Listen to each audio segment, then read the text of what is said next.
Hey everybody, welcome to Super Nicktendo Unscripted episode number 3. That's right, we are on the 3rd episode. If you are new here, this is a separate channel than the main Super Nicktendo channel. This is Super Nicktendo Freemium. So if you haven't already, consider subscribing and liking the video and all that other jazz. As we go through the podcast here, I got a good amount of topics here to share with you guys. So just hopefully it's a good 45 minutes here. I'm going to set a timer this time because the last time I went like super overboard and I didn't really want to like release like an hour and a half podcast for like the second freaking thing. So this time we're going to go ahead and start a little timer here so that I can keep pace and make sure that I'm not talking too long in each subject here. But we are going to talk about a handful of things. But first, let's talk about the comments from the last video. So, the last video was about Brett Weiss versus Pat the NES Punk. A battle for the ages, and I was waiting for Pat to respond, and then I realized that he's only doing like one podcast every other week now for some reason. I guess like just to stretch out the last couple of episodes, but so he hasn't responded on that. So if and when he does, maybe this Tuesday, I will make that a topic for the next week. So and I also just kind of wanted to clarify a little bit of stance, because like I know a lot of people were really depending on who you liked is who you believed, and so I try to give people like a good enough benefit of the doubt when it comes to certain things. So I try to look at things very black and white. I've never met Brett or Pat the NES Punk. So I can't really say on to like my only interaction with them has been through video. So if you think that either one is a total a-hole, then that's your deal, I guess. But like I really wanted to like make sure that we cover and look at it through like as pragmatic as possible, just to get to the bottom of it. Because like I know some people like it's if you hate Pat and stuff, then Brett's a total saint, and if you don't like Brett but you love Pat, it goes back and forth, and we just get nowhere. So I try to look at the situation directly, based off of the book, not necessarily because I dislike Pat or or one or the other here. So just going forward, I'll be making comments about certain other things, and I'll try to be removing the emotional aspect of it. So just keep that in mind. All right, let's get into the pickups for the week. So I picked up an Intellivision 2. And it's my second Intellivision 2. I now have 4 Intellivisions right now. And so the reason why I picked up the second one was because I found on Facebook Marketplace it was the computer bundle. So if you haven't been following like Intellivision, they were back in like the early days of it, they had like on their box, they're like, it's coming soon, this computer module that would turn your Intellivision into a computer where you can run like code, like BASIC, and then in addition like play some games or even like play music too. And everybody was, you look at the box and stuff and you're like, oh, that'd be a really cool product. And like I guess they never like actually came out with the product. Like they just kind of just abandoned it, and then they were sued because it was like false advertising, because they're like, oh, it's coming soon, and then it never did. So they came out with this module, and it's for the Intellivision 2. Like it matches the Intellivision 2 aesthetic. I think that it'll work with a base Intellivision. I'm not 100% sure. But basically, it's like this weird, wacky keyboard, and you can run BASIC along with it. So I thought that was pretty cool. But the other thing that I was planning on getting with it, because this rarely pops up, it's It's called the System Changer, and basically what it is, it's kind of like the same thing that Coleco came out with, but it's an extra module that hooks up to your Intellivision that allows you to play Atari 2600 games. So, obviously it's like, back in the Wild West of, you know, game systems. Like, can you believe, like, if you bought a Sega Genesis and you could get like an attachment that allowed you to play a Nintendo? Like, how wild would that be?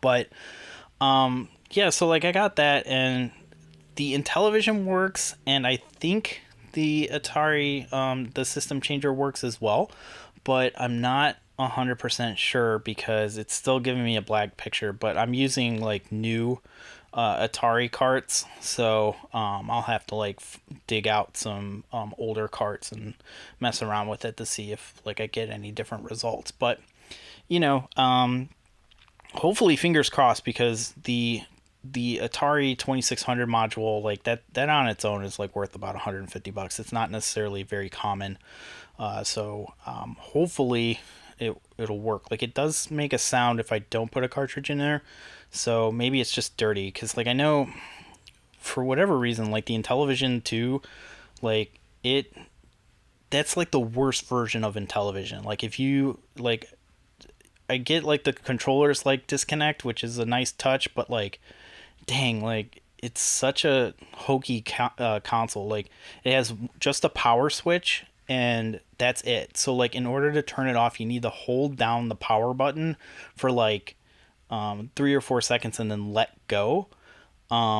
And then it'll turn it off. But otherwise, I just like unplug it. It's such a weird system. Like, I don't get it. And like the controllers are bad too. Like, they don't have like press in buttons. They're just like weird Turbo Touch 360 pad style, which is I don't really care for it. But hopefully I'll get it working, because I am working on a video about the Intellivision, because it is a system that I grew up with. My dad had it, and I still have my dad's system. So definitely wanting to do a deep dive on that video. And then, speaking of videos, in the next 2 weeks or so, I'll have some Retronomics content on the main channel. I'm trying really hard to like make an evergreen video and then a Retronomics video to follow up with it, to kind of like tentpole and like keep eyes on my channel and stuff at all times. So stay tuned for that. I got a whole bunch of time this week, so hopefully I'll be able to stretch it out there. And then let's you know what? So yesterday, or was it, no, on Friday, like I watched Starship Troopers again. And man, that movie is so good. It's like, it's such a perfect movie, right? Like, it's like corny, but like it also has like whole bunch of like underlying themes, and it still even holds up with like the CGI and the practical effects, because I bought it on 4K Blu-ray, and it's still a really good movie. I highly recommend it if you somehow haven't seen it yet, or if you have seen it, watch it again, because it's really good. All right, so let's get into our main topics here. So first off, we're going to talk about DK Oldies. Now, I have been like, I never really paid much attention to DK Oldies in the first place. Like, they started coming up on my radar in the subreddit on our game collecting. Every so often somebody would like post like a topic thread and be like, isn't DK Oldies, like, look at the prices on this, and people were like, yeah, just whatever, like, and like they kept like popping up, and I was like, why? I've never really heard of them up until this point. Apparently they're one of the first like major online retro stores, but I hadn't really paid attention to it, and it's been in the back of my mind for the past like 6 or 7 months, and it's like, oh, okay, like whatever. And then Game Trade Greg, he talked about it on his podcast, and he kind of like he owns a game store, so he kind of like had a little bit more insider knowledge of it. And like what they were doing was DK Oldies. What they will do is like they have like a bot that will scour eBay prices and stuff. And if it's like a popular game that like they know that they can get a good margin on, they'll snatch it up if it's below a certain criteria on eBay. So what they'll do is like they'll just kind of like auto buy it. So and then they'll put it up on their store. And so that was one thing that I was like curious about, because I was like, well, who is like buying all these games and stuff? And it might be some other speculators, but it also could be this specific store like DK Oldies, like, because they build themselves as like the one-stop shop. Like they have like almost everything that you can imagine. And so like, and it's kind of weird for a store that a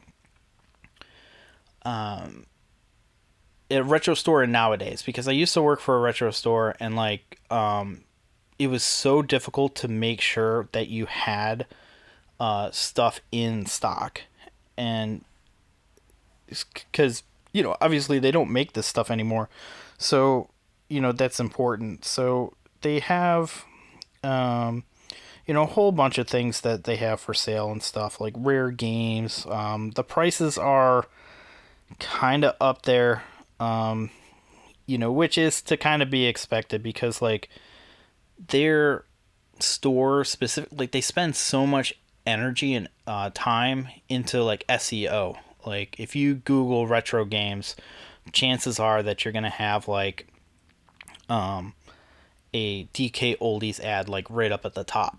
Same thing with, they have like a TikTok channel too that they keep on going through. And like TikTok, for the most part, like it's like the internet reset with TikTok, because like you can just like do old like facts and stuff, and like people would be like, wow, this is like brand new information. Like I used to have a friend who would like send me every so often like a TikTok about like how if you like right before you're supposed to get a game over in Super Mario, if you hold A and start or something like that, it'll give you an extra life or something like that. Or the second player can control the duck in Duck Hunt. Just like little itty bitty facts, but like stuff that like more people like with us, like if we're been with retro games for a while, we know this stuff. It's old information, but for a new generation, it's totally different. And so DK Oldies just has like a whole bunch of stuff, and so they kind of caught flack because what really popped it off was some YouTuber. He was like pretty small, and like he did like a video on DK Oldies. And again, like I've seen more and more people talk about DK Oldies lately, and like they get a decent amount of views. But like this one YouTuber got like, he only had like 1,000 subs, and like his video just popped off and he got like 180,000 views. But he kind of like went over about like how like if you go in, you look at their console bundles, for a Nintendo 64 2-player pack with generic controllers, it's $184. And it's like, you're like, okay. And then if you want 2 original controllers, it's an extra $60. So for $240 for original controllers, then you have a Nintendo 64 and everything like that. So and it doesn't look like it comes with an expansion pack. No, it's just a regular jumper pack too. So and for the most part, yeah, it's expensive. And I have to tell you that from experience with a retro video game store, I used to work for People Play Games. I worked with them for about a year part-time. And so they were on Clark and School, which is near Wrigley, but it's closer to Belmont and Clark if you dare. And so it's such a busy street and stuff. And so like what would happen is like it's walking distance away from Wrigley Field. And so during Cubs games, like people would walk by the store and they would see, a whole bunch of retro games, and like it'd just be people just off the street, and they'd be like, well, what's going on here? And it's just a small little store, and they would walk through and they would look and they would be like, oh, there's a Nintendo 64. Like I remember playing that. Like I really want to play like Mario Kart and GoldenEye or something like that. And they're like, well, how much is the system? And like at the time, like we were selling. This was back in 2015. We were selling a Nintendo 64 with a controller and just a controller and the system for 80 or $90. And at the time, that was more than what they were going for. Like I think you could find one on eBay for like $45 to $50 or something like that at the time. And so people would, they would always comment. They're like, well, why do they always like charge so much? I'm like, well, because they keep selling. Like, there were times where we couldn't keep them in stock. Like every day, like when we would restock the store, like I would come in on Saturdays. I would work on Saturdays, and it would be like, I would always check to see if Super Smash Brothers for the Nintendo 64 was in stock, because without fail, somebody would call on Saturday and ask, like, do you have Super Smash Brothers? Like it was like clockwork. So, in that situation, like if you are a store and you don't have things in stock, then you don't sell it, and then eventually like people just kind of stop looking at your store. So they would slowly raise the price because the demand was so high. Like you would just have people just off the street just buying a Nintendo 64, just like on an impulse buy too. Like it was just, they would look at it and they'd be like, wow, $80? Okay, like here you go. It's like, how much is GoldenEye? Like GoldenEye I think was like 35 at the time or something like that. But that's how it works. And so like DK Oldies kind of caters to that instance. It's like if you're looking for just some random video game, like if you're a collector like me, like I honestly have never heard of them, and like I know all the things because like obviously I run the Retronomics, for price trends, so I kind of know what things go for. So, so people have been like arguing about that, and it's like, okay, they charge whatever they charge, but the problem is that somebody had, like that guy who had bought it, all the systems say that they're refurbished. And so usually what that means, especially from like a for a store, like when we say we were refurbished, we like just give it a base clean, like make sure that there's no like on the simple systems like the Nintendo Entertainment System, we would like open it up a little bit and like blow out all the dust and like rechange the pin connector or something like that. Or certain games, like we would, like for a Super Nintendo, if it was like rattling around, we would open it back up. But for the most part, we didn't open up the systems because there's always a chance that you might break something, and that's like even worse than having like dust bunnies in the console. So we would do that. And so like that was their issue, is like they're like, oh, it's this Xbox 360 is refurbished, but they cracked it open and it's like the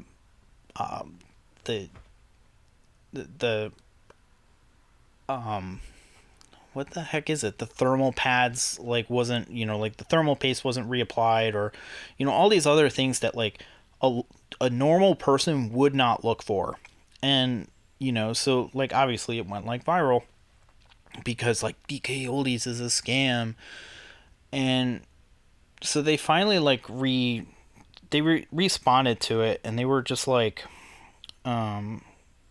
they were like, yeah, we totally do, but we sometimes make mistakes. And it's like I guess, like, but still, like, I mean, don't buy from DK Oldies. Like, I'm not saying that like they're a store that like you could that you should be buying from and patronizing, especially since like they they follow me. How about that?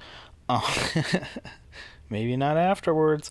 But anyway, like they just, that's all they do is like post pictures of like their goofy store, and everything like that, and like just random like engaging questions and everything like that. It's like, which game did you play the most on your NES? The things that like people get like all upset at me for posting on Twitter, just like engagement bait and stuff. It's just like it's whatever.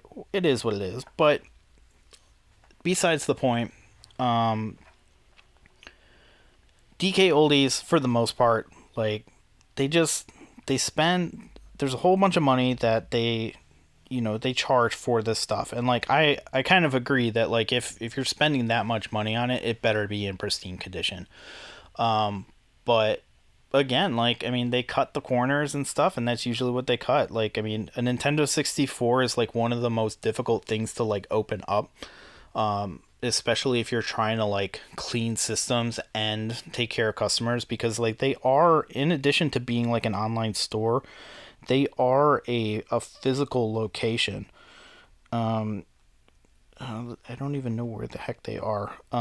But yeah, they're not like just an online only store. Like you can actually like go to a location, if they do have one.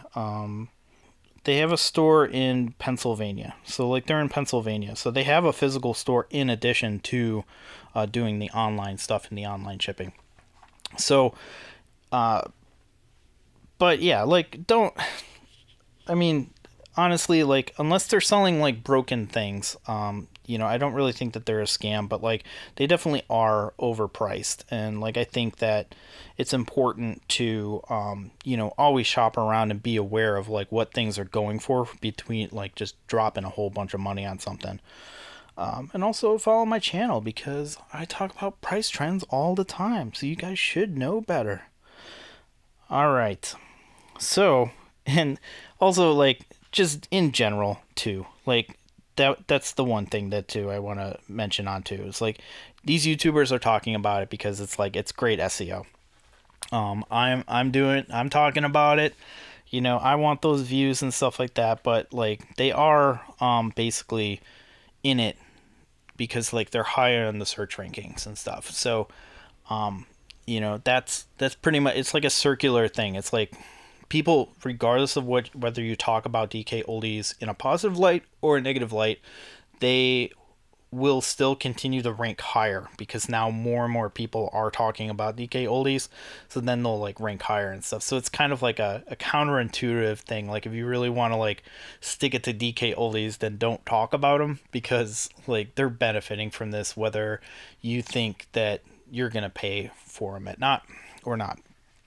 So that is the DK Oldies thing. Let me know like what you guys think about that, because like like I said before, I've never bought from them before, so I couldn't tell you whether or not they're good or bad. But like, there's plenty of people who say that they bought it, they open it up, and like the systems are filthy. Which, again, like if you're paying that much money and stuff, like the system, especially the older, like the newer stuff, like Xbox 360 and stuff, where dust actually does matter, as much. Like obviously, dust does eventually like lead to heat, but like in systems like that have actual fans that are sucking in and they get clogged and everything, that could damage your system in the long run. So definitely those need to be cleaned out as much as possible. But anyway, next topic here. We are cruising right through. So let's talk about retro gamekeeping. I Man, this topic, like I'm kind of glad that I didn't have enough time to talk about it last time, because now it's like a new development on top of it has happened here. So basically, a couple of weeks ago, 3 weeks ago, RGT85, he makes a video, and it's like the problem with retro YouTube, retro gaming in 2023.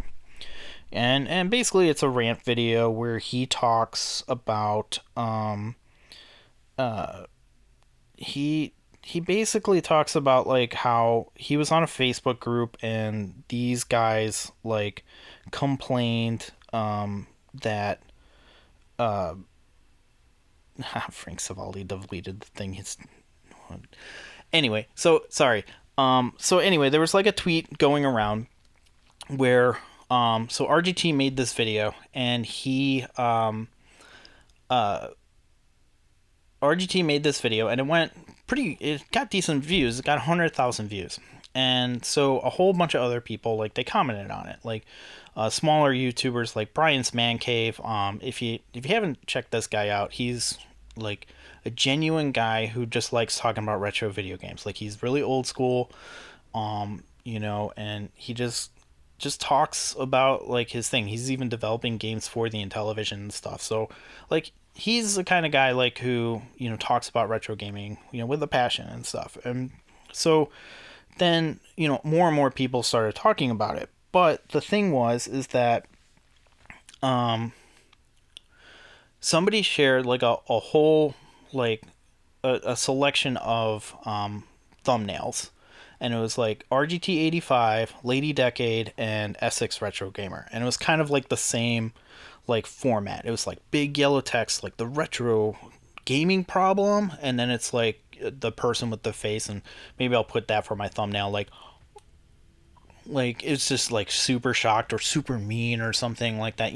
The typical YouTube clickbait thumbnail, and it's just like, okay, they all look similar and everything like that, and it's just like like it's so stupid, because it's like, all right, fine, but I was gonna talk about like actual gatekeeping and stuff, but like apparently like this thing is a little bit more thing. But gatekeeping does happen in the retro gaming space. Like, it happens in every single hobby. I don't understand like people who don't think that happens, and like you can kind of tell that it's not.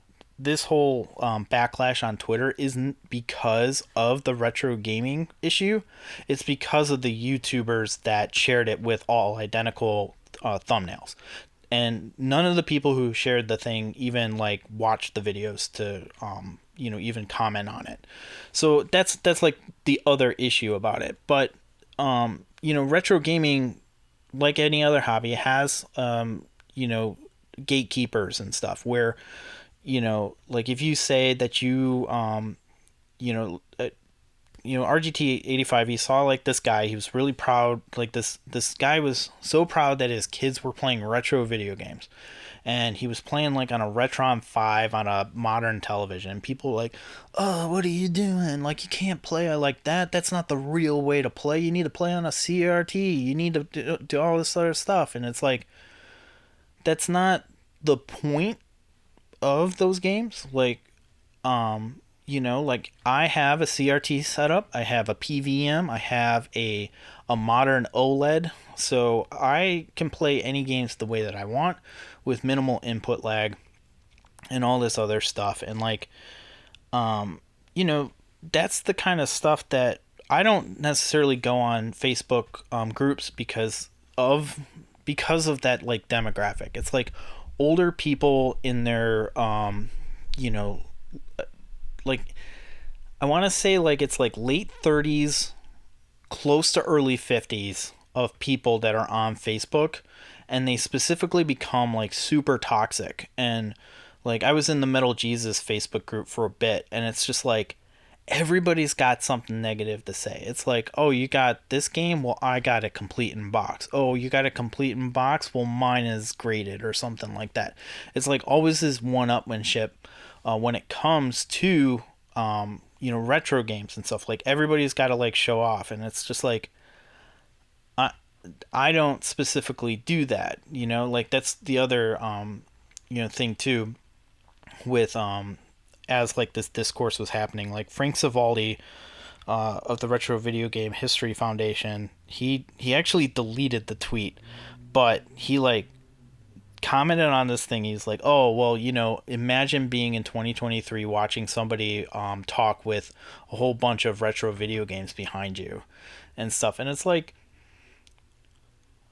I get it, like, because that's one of the reasons why I rearranged my game room in the way that I did, because like I don't like there's only so many ways that you can like model your games. But like Frank, he always, like, every so often he like comments on something like that, and it just comes off as just such an arrogant, like, he comes off such an arrogant prick, like, just you know, just like, I'm like, I don't even know if you're joking or not. I always play it off as he is, because like I try not to get like too riled up on Twitter and stuff, and I always like assume that people are joking unless otherwise, specifically for that reason, because I don't want to be like, you know, getting into online battles with people I've never met before. But it's just, it is what it is. But the retro gaming gatekeeping thing is something that, like, just because like somebody shared this thing, like, it went off the rails, so now we can't even have a discussion about it.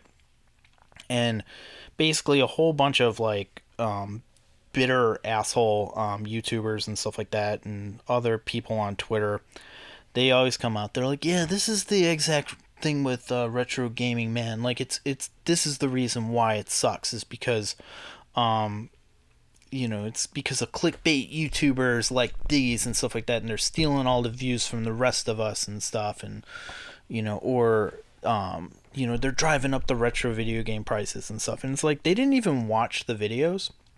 They're just reacting to the section of just a couple of thumbnails. Like, that's all that it is. And like half of the people, like, they would respond, they're like, yeah, I watched the video, it's like about, you know, gatekeeping and stuff. And people are like, oh, I can understand that. And then they would just like go back to like just railing on popular retro gaming YouTubers and stuff. And it's like, when you look through those people's profiles too, none of them are sharing other YouTubers that they enjoy. Like, they're always complaining about it. They're just like, oh, you know, look at this guy. Like, he's, you know, just doing it for the views and stuff. He doesn't have real passion. It's like, well, who does? Like, there's plenty of retro gaming YouTubers. Like I said, Brian's Man Cave. Like, sure, he doesn't get all the views and stuff. I think he's still, like, he's got 2.73. And so, like, you know, he talks about retro gaming and stuff like that. He's talking about in television games. He like made a comment about like how he found out that his friend had passed away after a while, that he kind of like, you know, fell off, you know, communication with and stuff. You know, a discussion about the Intellivision Miko tarnishing the Intellivision brand. You know, he likes to talk about, you know, thing. And like, you know, that video, the problem with retro gaming in 2023, got 10,000 views for him. So, you know, why aren't we spotlighting those people if you have such a problem with these mainstream YouTubers, so to speak? You know, like, I get it. You know, most of the mainstream YouTubers and stuff, what they do is they like the ones that do video essays, like, I'm not gonna name names because I don't really want to open that can of worms, but there's a non-zero number of YouTubers that game the algorithm, and it's usually like these history of video game things, and like, they're almost verbatim from Wikipedia, and they are batch processed and stuff. Like, they go in, they make like, you know, several videos a month, and then they were able to like release them like week after week. And they, you know, because the YouTube algorithm likes that kind of engagement and everything like that, it kind of, you know, boosts their channel and stuff. So they're getting like, you know, 10 to 20,000 or even $100,000 a video. So like, I can see why people would get frustrated with that, but like, again, like, where are these you know, Twitter accounts with 15,000, 20,000 followers? Why aren't they promoting these smaller YouTube channels? I mean, just prove me wrong. Like, show me a Twitter account that is pretty big, that does actually promote smaller YouTubers. Like, there's not. Like, you know, most of the time, like, the reason why like this thing even gained traction in the first place was because like because it was in a Discord, and like, you know, like, all these people, like, they share a video or something like that to a Discord or a thing, and then they bitch about it in the Discord, and then it makes its way out onto Twitter, and then it goes onto YouTube, and then it's back again. I've had plenty of like my videos like shared on Discord, and like they get brigaded. Like the limited run video got brigaded like hardcore off of these guys and stuff like that, who just have nothing better to do but just like clown on other YouTubers and stuff, and they're not making content of their own either. And like that's kind of the other thing that like really annoys me the most about this, is that like you see these people like complain about stuff, and it's like, where's your YouTube channel? Like, what kind of content are you doing? Like one Twitter account that shared like that clickbait thing, like I clicked through them, and all they share is like old magazine ads for old computers or something like that. It's like, okay, like, wow, you're making real engaging content here, and like you're complaining about a handful, like 3 thumbnails. Like, give me a break. I mean, honestly, like the only reason why I'm talking about this, because I feel that I have something to add to the conversation, and that is something that when I see something that's trending, like a trending topic, like on my main channel, I don't really make like videos that catch on to a trend unless I know that I have something to say. Like when RGT85 said of the GameCube prices, had no ceiling and stuff. I was like, nope, that's not true. And like I, made a video and stuff, and like, I was like RGT, and I did a clickbait thing. I was like, RGT85 is wrong. Like, don't buy games just yet. And like, and that's how the YouTube game is played.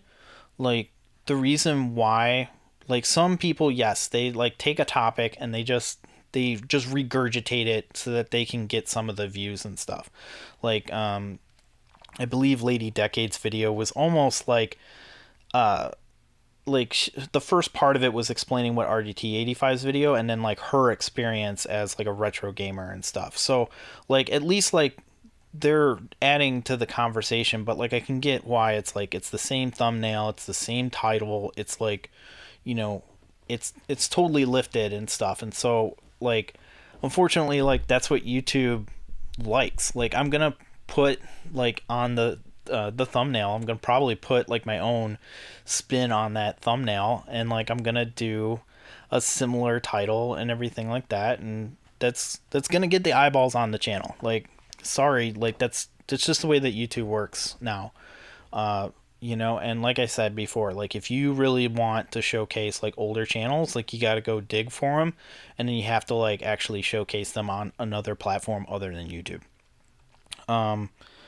But like people calling RGT a clickbaiter and stuff, it's like, do you even know what clickbait means anymore? Like, clickbait used to be just like, you won't believe this game cures cancer or something like that. Like something goofy and off the wall or something like that. Or you need to play this game. Like, that's a clickbait. Anything that gets you to click on the video is clickbait.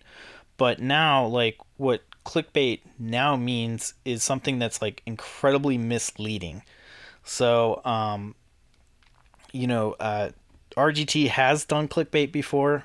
There was one video, I always bring it up anytime he says like, I'm not a clickbaiter. I'm like, you did once. And it was, he said that he got the Atari box, and that was like the name of the Atari VCS before it became the Atari VCS. So like it used to be called the Atari box, and then they changed it to the VCS. But he posted it on there, and it was like, it was just a box of like Atari junk or something like that. People were so mad. Like, that's clickbait. Okay, like that, that clearly misrepresented the video, pound for pound. I mean, it was still truthful, but like I can understand people getting upset at being like that. It's the same thing with like putting like, we need to talk, or like my wife's on vacation this week. She like she's spending time on herself, but like, I could title the title of the podcast, My Wife Left Me. Like, I would never do that because I don't want to bring that juju into the universe or anything like that, knocking on wood here. But like that's what some other like YouTubers, like they do that all the time. Like the prank YouTubers used to do that, where it was like my house burned down, but it was just like a prank that they played on people or something like that. So like I get it, but man, like y'all need to calm down like with this retro gaming YouTuber thing and stuff like that. Like RGT 85 rarely talks about retro games in general. Like I don't, it's just whatever. There was just too many toxic replies and stuff, and it was pretty much like what RGT 85 was talking about. Like a whole bunch of people just getting all riled up, telling you not this is not how you're supposed to talk about retro games. You're supposed to talk about the love of the game. You're supposed to talk about how Super Mario Brothers 2 used to be called Doki Doki Panic and stuff, and it is what it is. But that's my take on it. Let me know what you think. I might talk about something else related to gatekeeping in general. On a like, I'm trying to like make this channel not just the podcast, like maybe just like some other off-topic videos that don't really fit the vibe of the main channel. Some person was talking about like if you were buying a microphone or something like that, and to invest in a higher end setup instead of just getting like a Yeti microphone or something like that. So I want to talk about that in the future, but that'll probably just be a separate video. But I don't really have anything else to say about like that whole gaming thing. I was gonna talk about the retro gatekeeping and stuff, but like it turned into something even more on that. But anyway, so yeah, just relax with your hobby, man. Like everybody's got their own way to play it, and like if you get so wrapped up in like being like only one way to play and you try to force other people to do it, then the hobby's just not fun anymore. Like I've had so many people just like tell me like, oh, you need to play it this specific way and stuff. This is how it's supposed to be played. And I'm like, I play it my own way, and like that's my fun, with it and stuff. So let me know what you guys think, and I think I'm just gonna wrap that up right here. Yeah, I think I like the 2-topic thing. I might like, these are 2 heavy topics, but I kind of want to branch it out and make little tiny things. But 2 topics, not that bad. But let me know if you guys have any topics that you want me to cover next time. Feel free to drop it below. I will most likely be talking about Pat Contry's response to Brett Weiss, if he makes a response. He hasn't given any indication on Twitter that he plans on doing that, so I don't know, but we will see. But yeah, so we're gonna wind down this episode here. Thanks a lot for watching. Again, this is a separate channel, so the views have gotten pretty good on the podcast and stuff, but we only got like 40 something odd subscribers, so let's keep going. Like maybe we'll hit 100 by the end of the month. Fingers crossed, and then I can get a custom URL. But yep, so that's it. Thanks so much for watching and listening, and I'll see you on the next episode.